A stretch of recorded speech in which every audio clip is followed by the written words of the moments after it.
What's going on, guys? So it's all come down to this video where we're gonna start actually building the functionality so we can send messages to our friends in each conversation that we're in. So first of all, we're gonna need a place to store our messages. So I'm just gonna create a state here called messages and a function to set those messages, and it's gonna be an array of objects similar to our friends list. And we're gonna want to supply these messages to every component in our chat component. And for that, we're gonna use the useContext API in React. So first of all, we're gonna want to create a context. So up here, we would do export const messages context equals create context. And then down here, we just render messages context.provider. And then we pass in the value of an object with messages and set messages like that. And so now we can access this context inside of our chat component and anywhere deeper than that. And there's a couple of things we want to do when a user first opens our application. And we're going to set that up in here in the useSocket setup. So we're going to pass in set messages into here. And we need that because the thing that we're going to do is whenever a user connects to our application, they're going to send a request, or well, the backend is going to send an event to the front end, and it's going to send over all the messages that they have in all their conversations. Kind of like what we're doing here with our friend list. We're going to do something very similar with our messages. So let's just specify here that we have two arguments in this hook, and the second one is set messages. And so we're going to do something very similar here, except this event will be called messages, and we're going to be passed down messages from the server, and we're just going to be doing set messages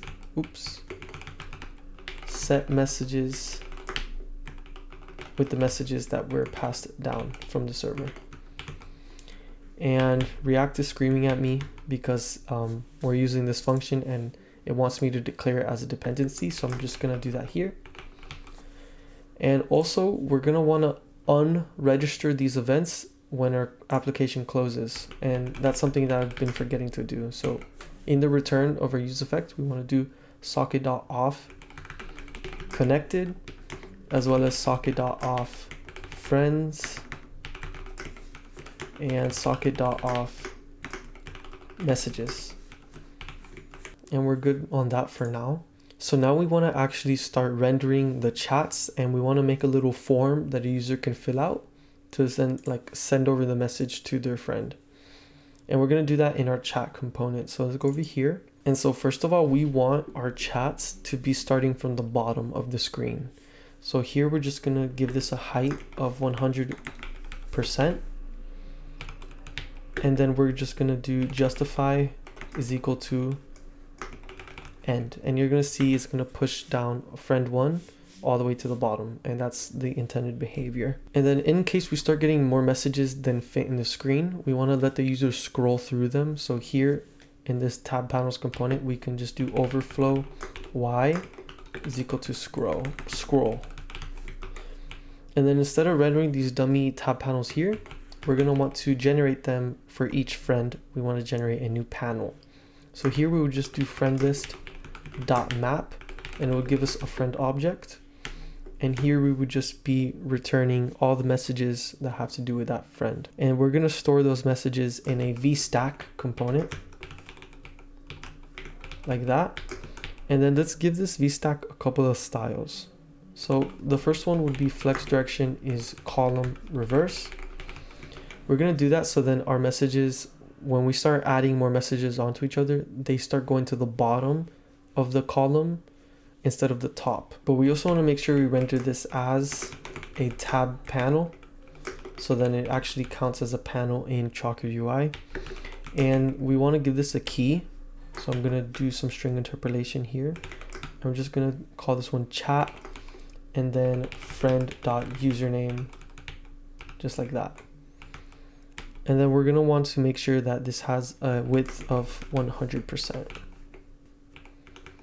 And so in this VStack where we're going to hold all of our messages, all we would have to do is access those messages using the context, use context. So here we want to destructure the value that we set up earlier with our messages context.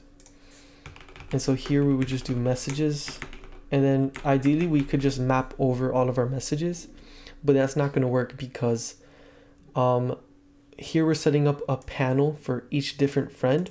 So we only want to render the messages where this specific friend is included inside of.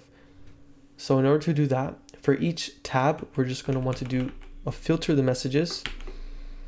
And here we get a message, and we would return message.to is equal to our friend.user ID, or message.from is equal to friend.user ID. And you'll see why I'm doing .to and .from, but basically, like I said earlier, each message is an object and it holds a to and a from. And we're gonna configure that in a little while, you'll see. So once we filter that, then we can map over them. And then we get a message. And for each message, we would just want to return text. And then for each text, we're going to want to give it a key. And I'm going to use string interpolation again. And I'm just going to call the key message. And we're going to pass in friend.username. And to make it even more unique, I would also pass in, I'll get the index of the message. So I'll go here, get the index. And then here would be the index of the message. There we go. And so the font size of this is going to be large.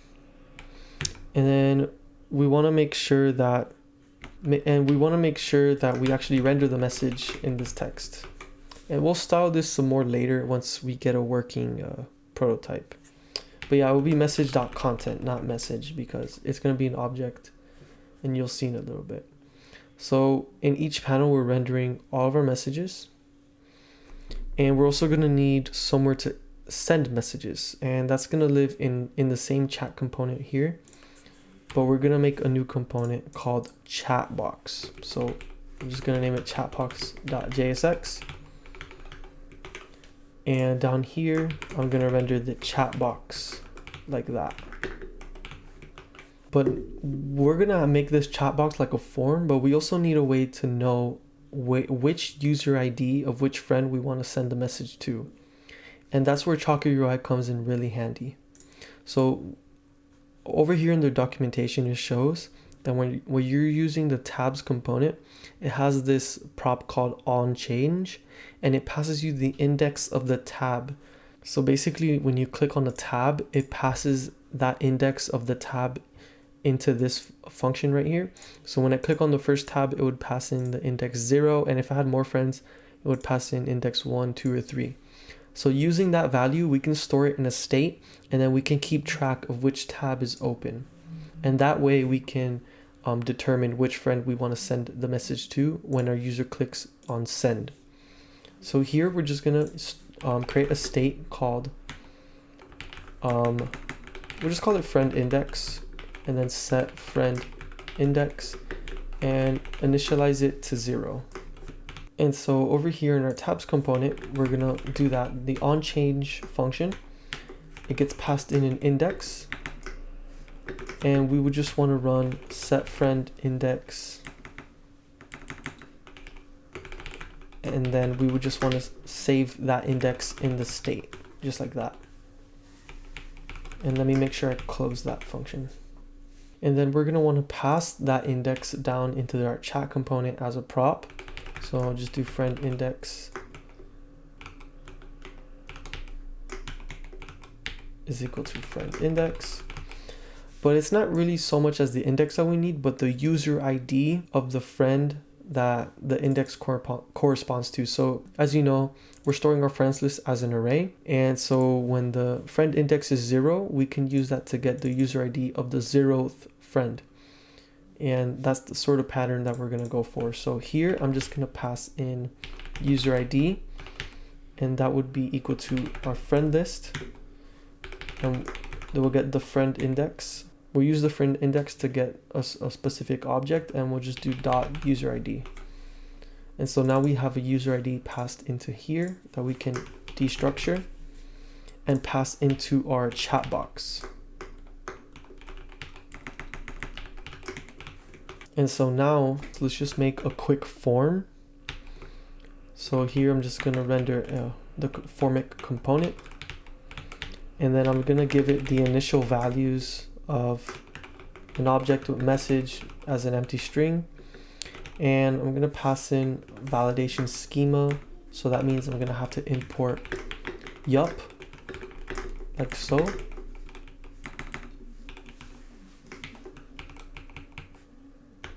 And so here, the validation schema would be yup.object, and here would be message would be yup.string, minimum of 1 character, and a maximum of 225 characters. And then the onSubmit would be a function where you get the values and actions, and we would do actions.reset form. And so for now, we're just gonna console log values.message. So inside of our form is gonna live, we need to render the form component, but we could give it the styles of an H stack and just pass in the as prop to render it as a formic form. And we also wanna make sure we give it a width of 100%. And so inside this form, we're gonna have an input and like that, and we can just render this as a formic field. So all the necessary props to get formic to work, they just get passed in automatically. And the name of this has to match, so message, and then the placeholder text would say type message here. Then let's give this a size of large and autocomplete to off. And then of course, we're gonna need a button to actually submit this, and it will say just send, and let's give it a type of submit, size of large, and a color scheme of teal. And see, it looks pretty good already. Now I want to give this some padding because it's a little too close to the bottom of the screen. So I'll just do padding bottom 1.4 rem to the actual H stack, not the input. And padding X also 1.4 rem because it's a little too close to the sides. See, that's already looking very good. So at the moment, when we send over this message, it's just gonna be printing out in this console right here. And so we're gonna wanna do some things to actually put it in the format that we need. So let's do const message is equal to an object with a from, which for now will be null, to, which is going to be equal to the user ID that we passed in as a prop. So to is user ID, and content is values.message. And I want to put to first, so to, and then from second. And the from is null right now. And so here we just render out this object. We can do JSON stringify message, and let's see. So yeah, that looks about right. So then to actually start sending this over to the backend, all we're gonna need to do is import socket. So let me see if it does the auto import, and we just do socket.emit, and then the name of the event will be DM for direct message, and we're gonna want to pass in the message object as some data, like so, and then we're gonna want to render the message on the screen. So to do that, we're gonna need to access our set messages function from the context. So here we do const set messages is equal to use context and messages context, and then here we would do set messages we get our previous messages, and then we just want to return an array that has our new message at the beginning and all of the previous messages at the end. And so now I'm going to test it out, and you see it's rendering the messages in the order that we wish. So the newest message is at the bottom, but it looks pretty ugly. So let's do some quick styles to this. So let's go over to our chat component right here. And first of all, we want to give it a background color. So I'm just going to go here and do BG is equal to, and I'm going to do something kind of like what iMessage does, where the sender's message is blue and the other person's message is like gray. So here we would just do message.to is equal to friend.userid question mark. So if the message is sent to our friend, which means it's from us, then we want the background color to be blue 100. And if it's from the other person, then just render it as gray 100.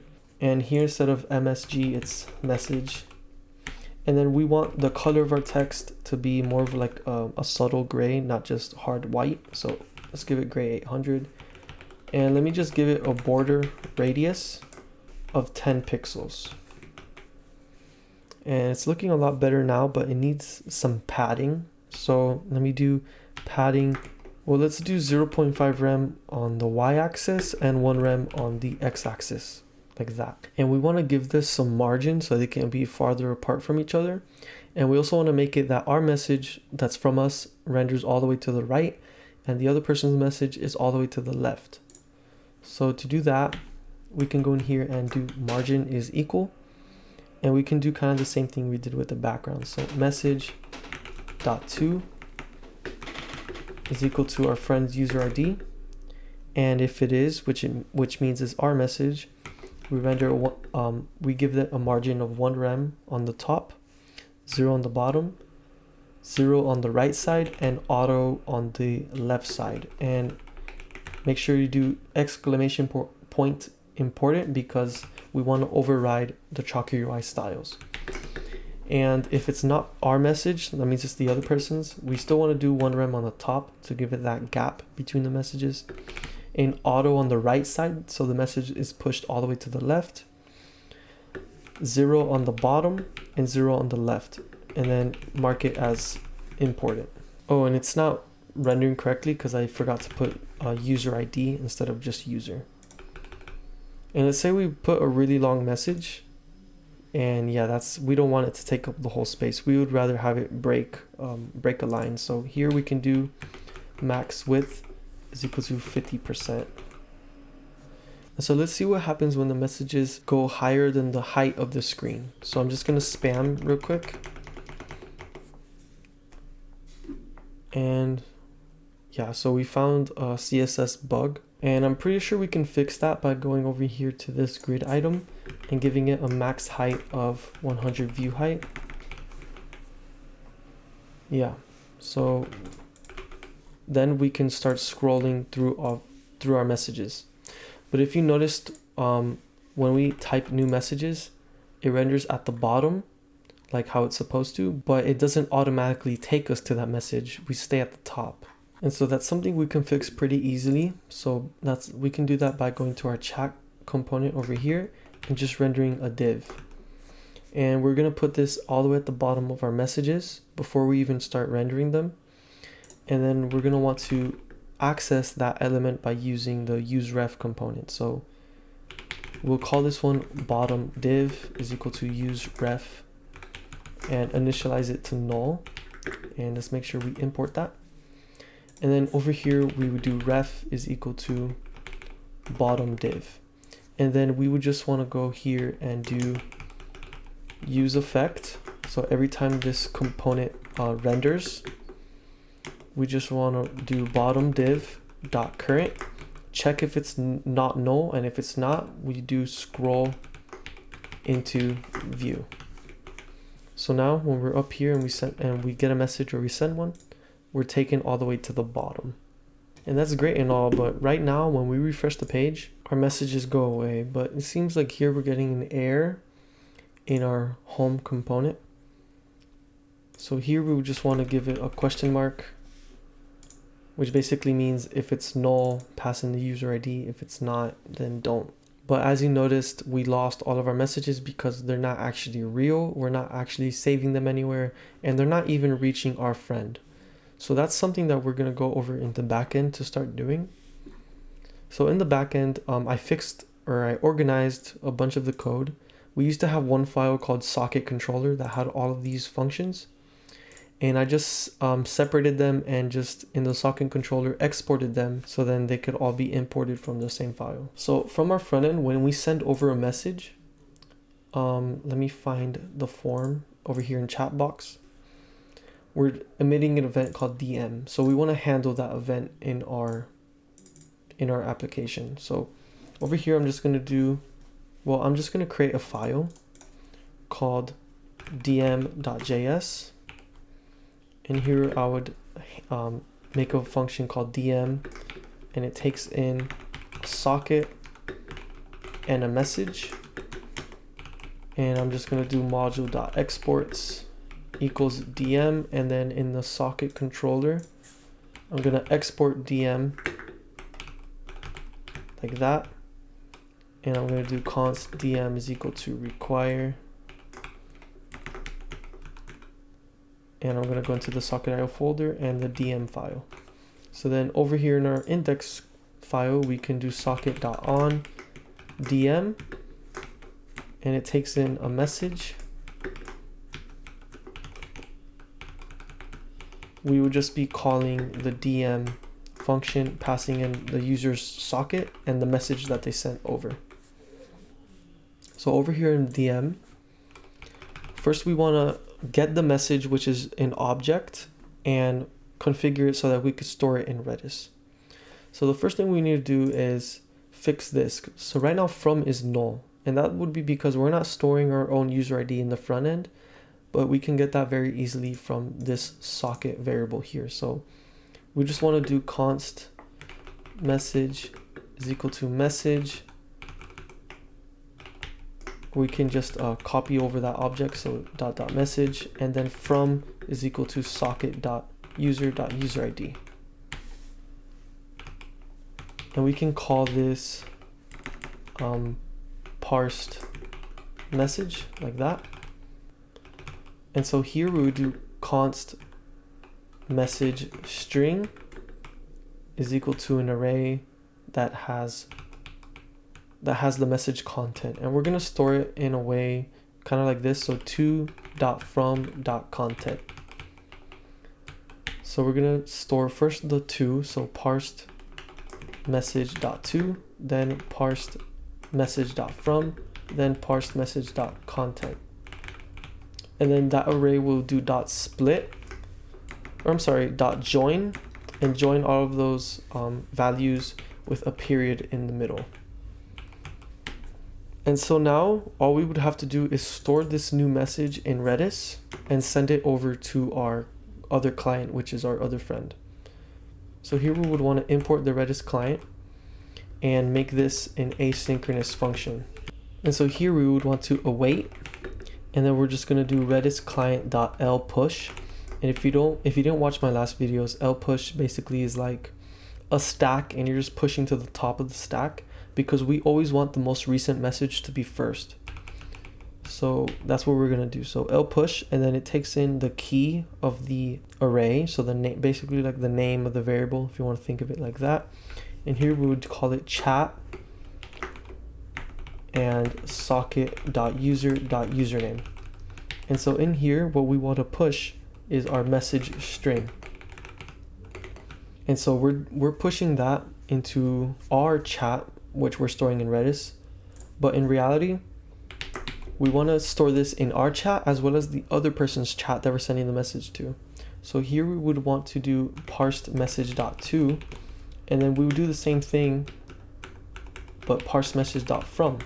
And then we would want to send over a socket event to the client that the message is being sent to.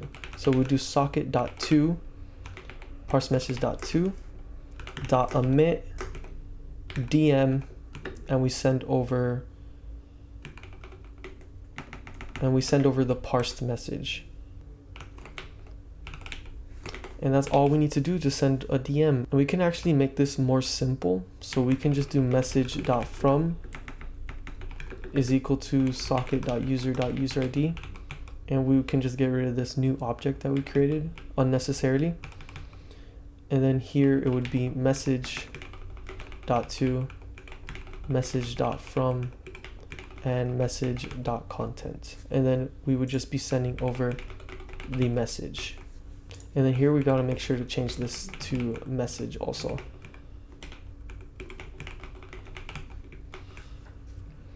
And so that's great. So that means when we have two clients, they can start messaging each other. But when we first go to our application, we're not actually going to be getting our messages because we haven't coded that yet. So over here in the initialize user function, when our user first opens our application, we're going to want to fetch all of our messages from Redis. So here, somewhere down here, we can just do await. We can do const messages is equal to await Redis client dot L range. So we want to get everything from the stack, and the stack would be chat : and then socket.user.userid, because we're actually storing chats by their ID, and you can see that over here in the to and the from, we're doing it by ID. So when we do a query to get our users' messages, all we need is their ID. And then the range of the stack that we want is from the beginning all the way to the end. And this is going to give us an array of those strings that we had stored. And it has all the data that we need, except it's just in a string and the data is separated by periods. And it's in this format.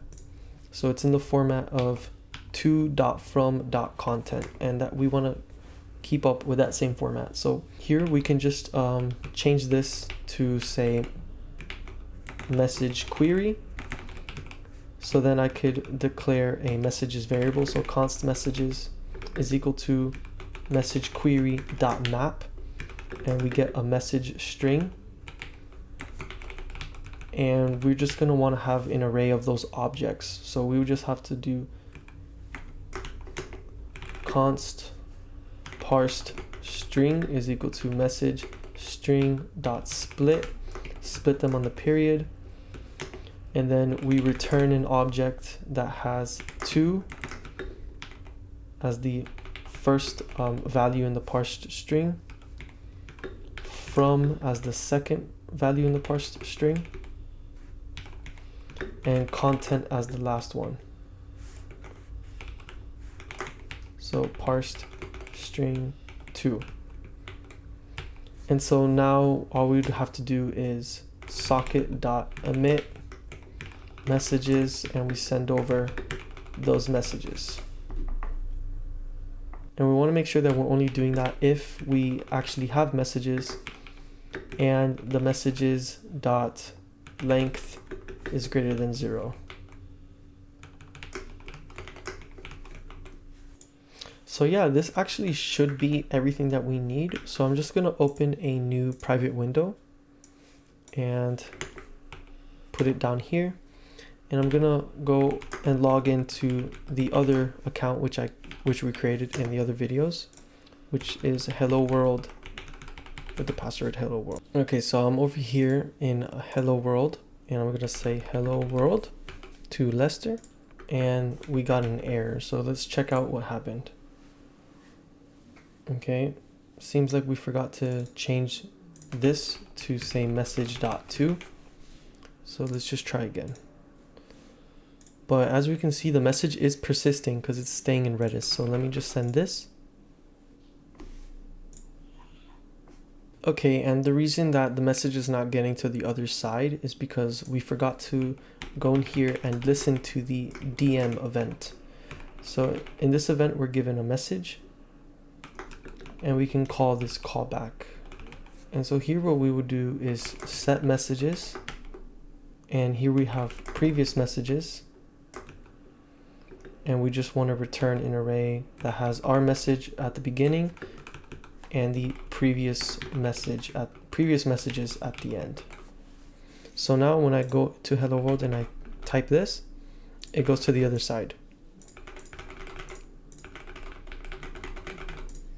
And you can scroll through the messages and everything works fine. And let me just go in here and go offline, and I'm going to create another account. So I'm going to go, well, I have to go back to the same website, and I'm just going to delete the cookies, and that will log me out. So I'm going to delete the cookie, and I'm going to create a new account called Hello World 2. And then I'm gonna add Lester as a friend, and Lester is gonna add Hello World 2 as a friend. So see, we have our messages separated, and when I type a message to Hello World 2, it gets there, and I can text back, and when he goes back here, he sees it. So yeah, and that's literally about it. So yeah, if you stuck around through all these videos, congratulations. I really appreciate it. I hope you learned a lot, but either way, if you're just here just to watch this one, that's all right. I hope I could have been to help to you, and I'll see you in the next video when we implement a log out button so our users can actually log out of the website.